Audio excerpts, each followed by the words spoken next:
नमस्कार मंडळी, मी पंढरनाथ ठोंबरे आपलं स्वागत करतो. आपल्या चॅनल नक्की सबस्क्राईब करा, शेअर करा, लाईक करा आणि आपली प्रतिक्रिया ही नक्की कळवा.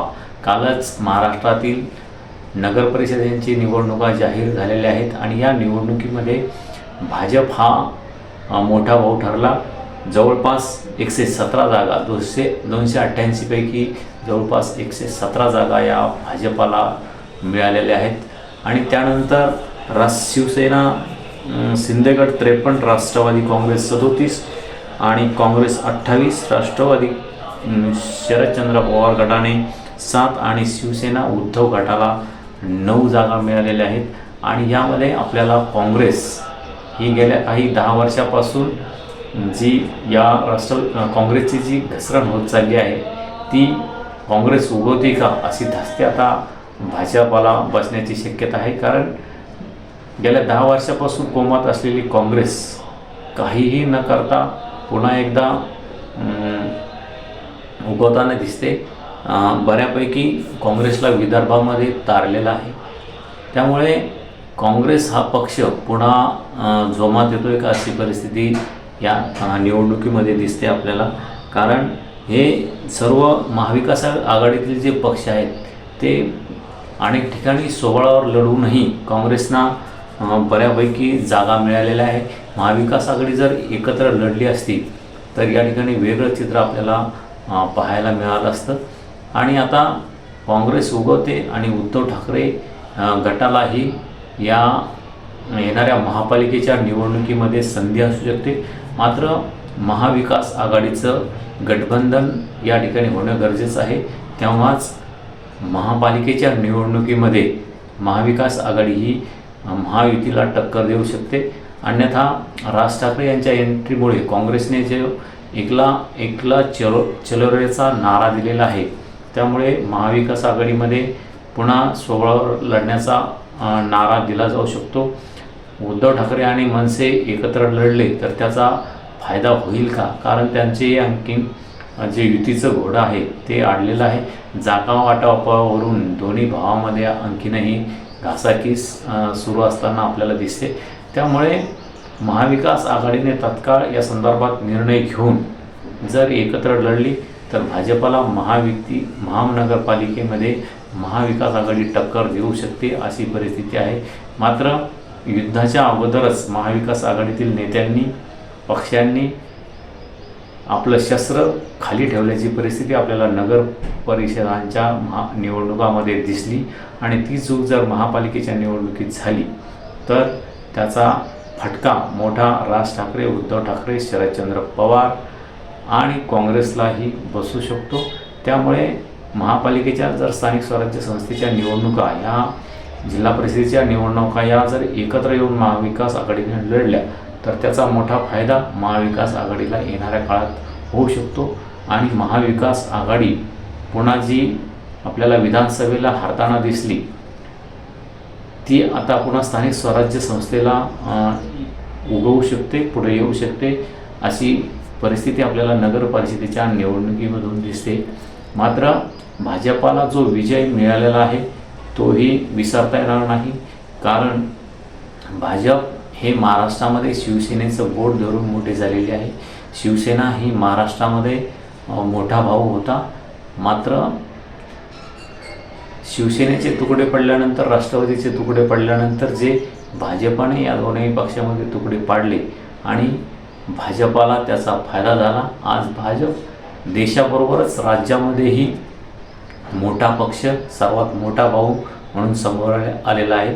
म्हणजेच देवेंद्र फडणवीस असो की भाजपाचे जे रणनीतिकार नेते आहेत ते अमित शहा असो, नरेंद्र मोदी असो आणि राज्यातील जे काही नेते असो, त्यांचं स्पष्ट धोरण जे राहिलेलं आहे की देशातही विरोधी पक्षनेता नको आणि विरोधी पक्षही नको, विरोधकही नको, विरोधकांचा सोपडा साफ करा असे आदेशच भाजपाचे जे वरिष्ठ नेते आहेत, केंद्रीय मंत्री अमित शहा यांनी भाजपांच्या राज्य पातळीवर सर्वच नेत्यांना दिलेली आहे.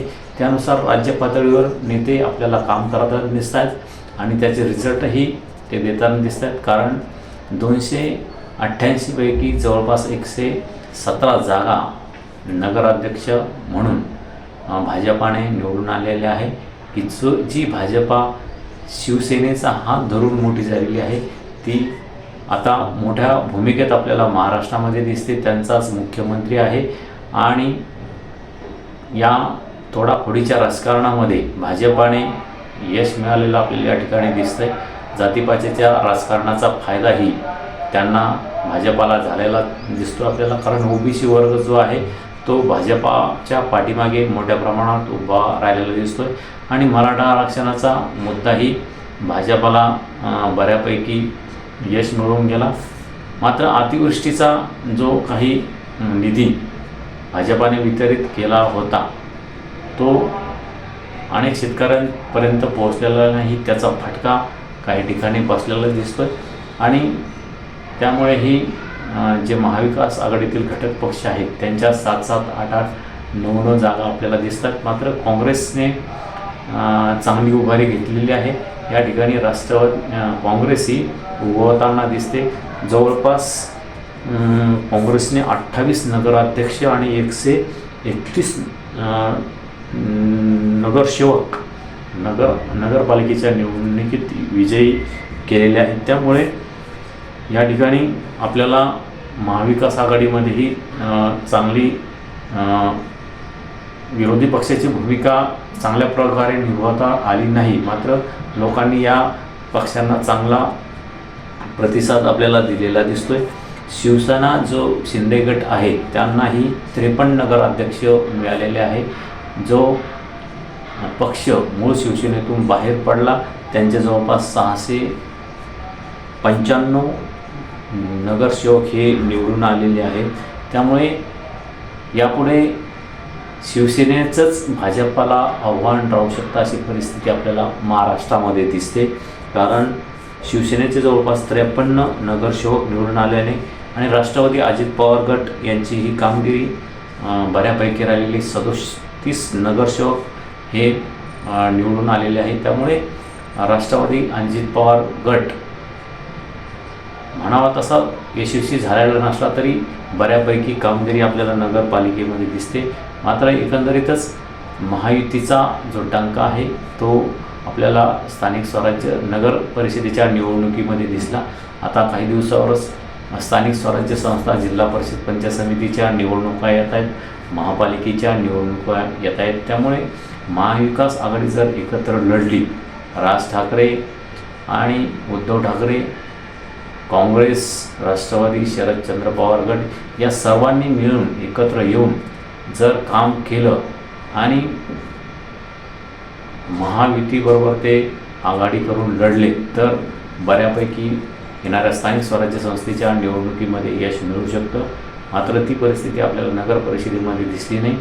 विरोधी पक्ष हा आक्रमकपणे आपल्याला उतरताना दिसला नाही आणि पहिली फळी ही आपल्याला प्रचारामध्ये नेत्यांची दिसली नाही, दुसरी फळी दिसली नाही आणि स्थानिक जे माजी आमदार, खासदार आहेत तेही पुढे प्रचार करताना दिसले नाही. जे लोक निवडणुकीत उतरले होते कार्यकर्त्यांच्या भरोश्यावर, अशाच नगराध्यक्षांनी निवडणुकीमध्ये बाजी मारताना आपल्याला या ठिकाणी दिसली.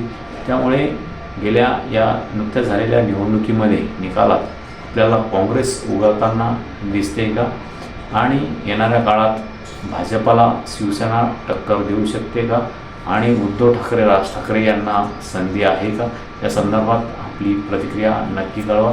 आपलं चॅनल सबस्क्राईब करा, शेअर करा, लाईक करा. धन्यवाद. थांबतो.